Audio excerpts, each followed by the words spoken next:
Are you ready? Bloodhunt is a blood-sucking, cock-sucking, fast-paced, action-packed, battle royale third-person shooter. There's never a dull moment as you jump from building to building, scouring the skyline for enemies to fuck up and suck up. There's an arsenal of weapons to choose from: rifles, revolvers, snipers, shotguns, crossbows, and even a minigun. But all you really need to know is that there's a katana that deflects bullets. You can also just backhand people. There's more to talk about, but right now out of 10 I would rate this game a solid B. It has a few problems. There's a loading glitch, reloading glitch, gas glitch, there's a glitch where people outgun me. I think they're called cheaters. Now despite the problems, it has potential. The question is, will Bloodhunt thrive in the moonlight? Or will it be dead by dawn? Okay, good night.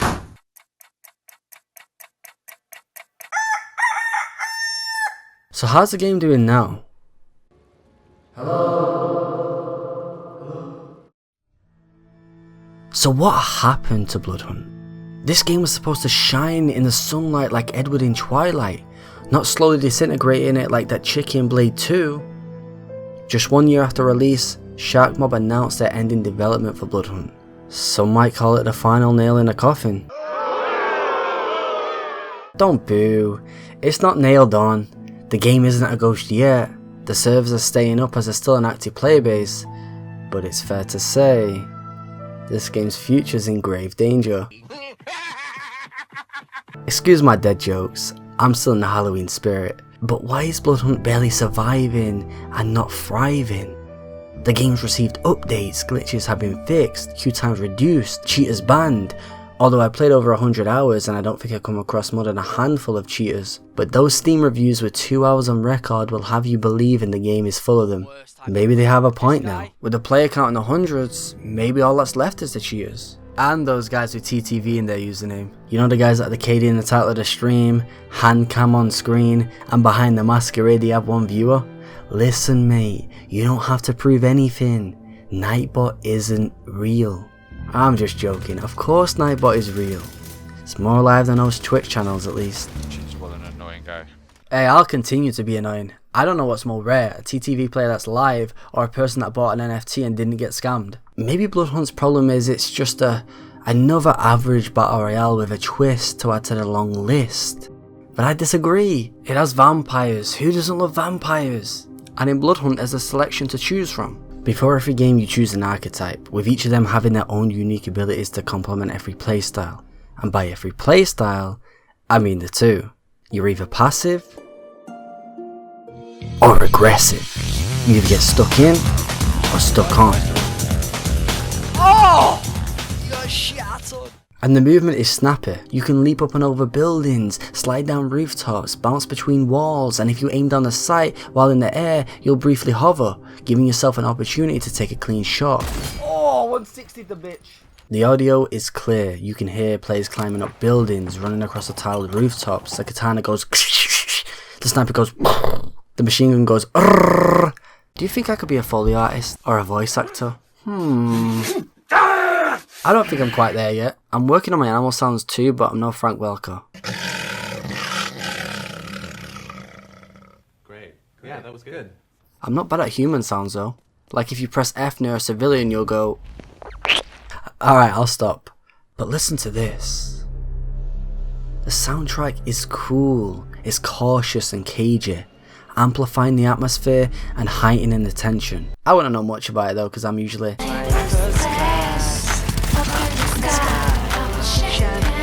It's nice not to be reliant on sound or worry about campers though. The action is relentless. Yes, you're gonna get third partied, fourth partied, fifth partied, there's so many shots and parties, every game feels like New Year's Eve. But that's what Battle Royale is about.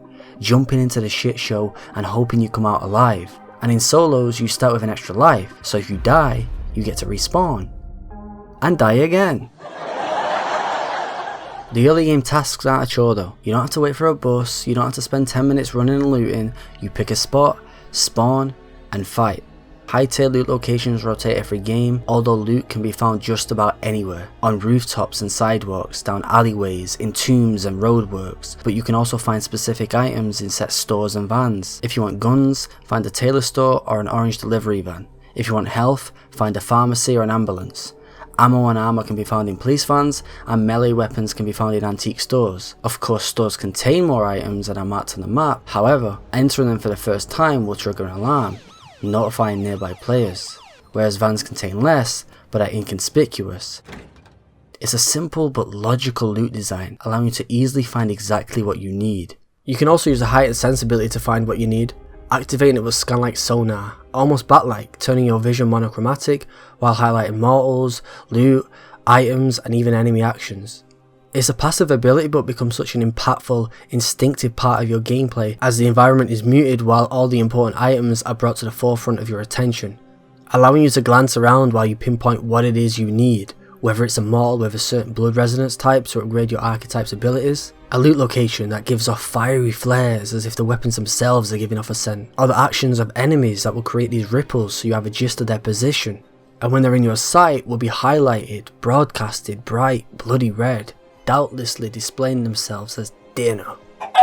This simple ability can offer so much information. It is temporary, but it has a short cooldown and allows you to move around the map so much more effective and efficiently. You don't have to guess where things are or wonder about aimlessly, you can get right into the action. I almost forgot, but the final markings of the map are the crosses. They can give you life or death. I'm dead. The white crosses are respawn locations that you use to revive your teammates. I know I'm stating the obvious, but it doesn't seem so obvious to my teammates. The red crosses are the location of the entity. From the lore perspective, these are highly trained, kitted out vampire exterminators, so when they spot you, they'll shoot on sight, and while they might just seem like a nuisance from afar, they're quite powerful up close. These guys are AI, they literally have aimbot. Maybe these are the cheaters people were talking about. And speaking of lore, the masquerade still exists in the game. Startling civilians by jumping from a high place or using abilities nearby will cause them to panic, triggering a blip on the map of your location that players will be able to see. And if you're spotted feeding or killing a civilian, you will become a part of the Bloodhunt. Oh, that's why they call it that. So you'll be visible to all players and marked on the map for a brief period of time. Okay, the quests are rudimentary, you're mainly just picking and placing objects, and the characters don't even say their lines. Let me tell you something. What's going on here? What's going on here? What's going on here? What's going on here? What are you doing? What are you doing? Do you not talk to me?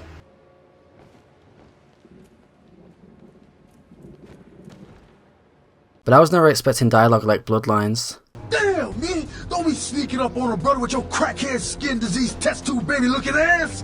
It's something though, it at least adds a bit of narrative and story to the city, and it's nice to have a dense and vertical arena instead of running around bland, barren wastelands with rocky landscapes and walking turds, as traversing across the city, across the buildings is an adventure.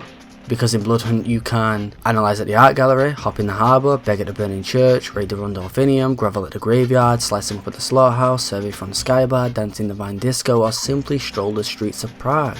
And after visiting the city on Google Maps, I can say with confidence that Sharkmob did a great job of replicating the city in game. The map looks beautiful.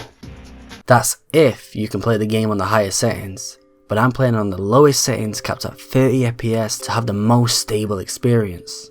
And still, some things tank the frames no matter what. Going near demolition will demolish my frame rate, as will fighting near the gas, gives the red ring of death a new meaning. It's that unplayable boaty lag, you know? It feels like I'm being rocked by waves.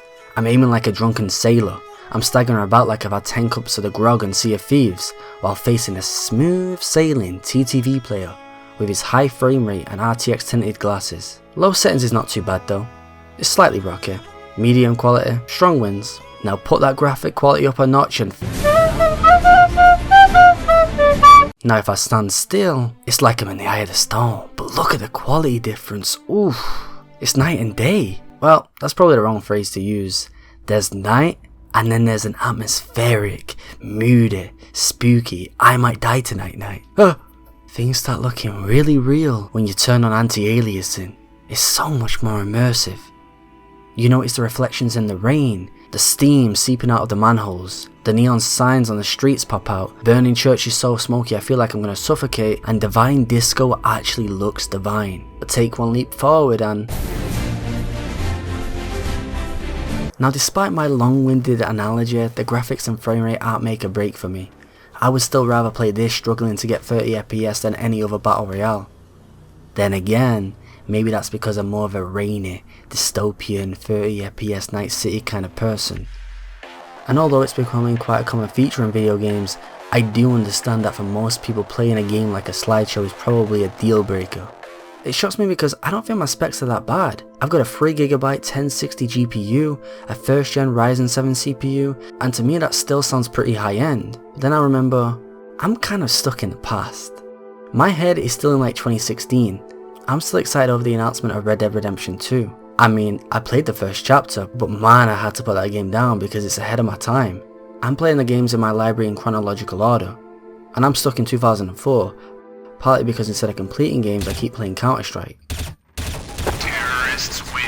But is this really what the future of gaming looks like? Unfinished, unoptimized, bare-bone games with a fully fleshed out battle pass? I don't want shiny charms that dangle from my balls. I just want a game that's complete on release. Actually, that might be exactly what I want. Maybe Bloodhunt was doomed from the start. This franchise seems kinda cursed. Whoever Shark Mob are, I'm impressed with what they managed to make, because Bloodlines was and still is buggy with the unofficial patch being recommended if not required to practically play the game. It also sold poorly with Tracker Games shutting down just months after the release. And then there's Bloodlines 2, what still doesn't have a release date despite there being gameplay trailers dating back to 2019. Of course the original dev team was fired, but it was eventually replaced, so hopefully it's still on track to release one of these decades. Paradox have also made the Vampire Masquerade license available to all. It's like they're trying to rid themselves of the curse. And if Bloodhunt is cursed, can it be cured? Can it be saved? Redeemed? Revitalized? Alright, I'm being a bit dramatic, but what is this game missing? Well, where are the iconic characters? In today's age, characters, collaborations, crossovers, cosmetics and cases seem to be key. Look at Fortnite, it has everything under the sun, but they've only scratched the surface. Bloodhunt could have the count, 1, 2, 3, Dracula, Duckula, Blackula, Blade. There's so many to choose from. Wait, Fortnite can take that one though. At the very least, Bloodhunt needs to add some more dance moves, because there's nothing more hip than flossing after killing an opponent. What? What did I just say? Well, speaking of saying dumb shit others can hear, where's the proximity chat? If H1Z1 did anything right, it was implementing proximity chat. How does it feel knowing that you're gonna die? PUBG I had it too, but the only time you actually heard people was before you left the plane. After that you were lucky to even see someone again, let alone hear them. Because of Bloodhunt I did start playing some of these other battle royales again. No. Not that one though. If you watched my battle royale video many moons ago now, you'll know I'm not a big fan of... Oh. No one did. Whew. Honestly, thank God no one watched that video, because let me tell you, it is lull and dull, to put it bluntly. To put it sharply, it's fucking shit. It's funny though. I have more dislike for my video about my dislike of battle royale than I do dislike battle royale. And I definitely do still dislike battle royale. But I like that resurgence mode in Warzone and the fact you can hear enemies when you kill them. At the time of writing this, Warzone 2 has just been released, but the game includes proximity chat and so far it's been a blast. But with Bloodhunt being third person and the map being so compact, it would have been perfect for proximity chat. Just imagine it. Shit! I'm down! Shit! Help! Ah, bitch is choking me! Get this motherfucker! What else? More maps would have been nice. They introduced TDM and that's quite fun, but you're just playing a section of the Battle Royale map. How about creating maps in other cities? In Venice you could ride the gondolas, in New York you could break the masquerade and no one would care, and in London melee weapons could be buffed. Anyway, that's all I got. I think the game's good, but my only measurement for what makes a good game is the soundtrack. For all I care, the game could be made in PowerPoint. If it goes... then it's a 10 out of 10 for me. So I don't have the answers, but I know who might.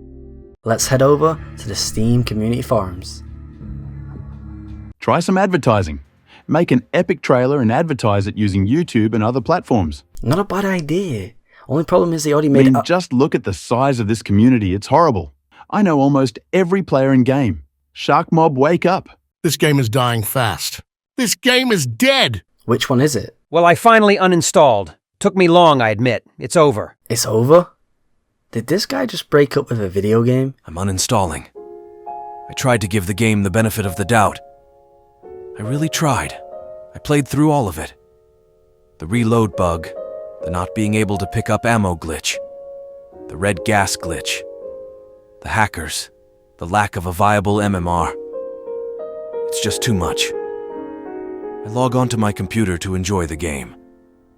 Not to be pissed because I've gone up against 34 hackers and I can't even pick up that Foxtro ammo that I need. So I'm uninstalling. I had high hopes.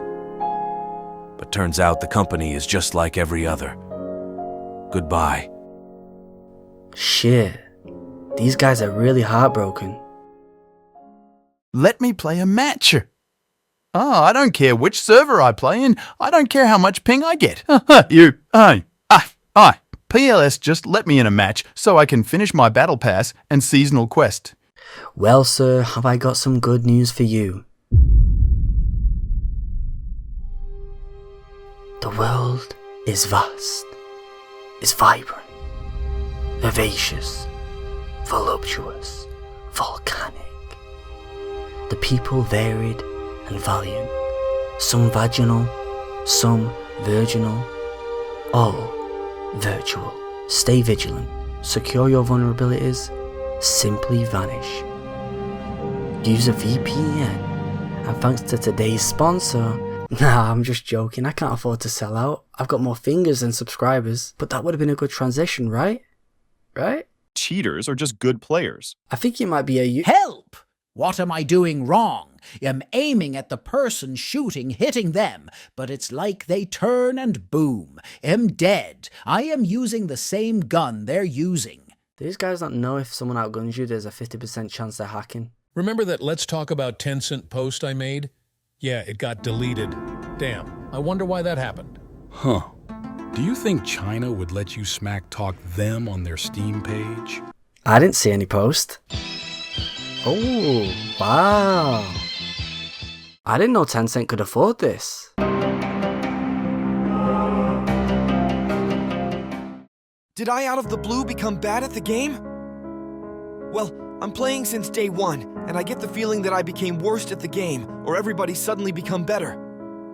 Also, I don't play mindless. I'm always looking for audio clues, NPCs, but every single game I at least found myself in these situations. I empty my clip over one player, see lots of red numbers, and suddenly he kills me with a few shots. I can't even shoot on the downed player because someone will appear and kill me. Someone shoots of a huge distance that I can't even shoot back because I don't have a clue where is that player. Running at any street, and I suddenly dying because someone on the rooftops are camping. How to camp on this game? For some reason, melee weapons misses the hit, and yes, this is enough to kill me.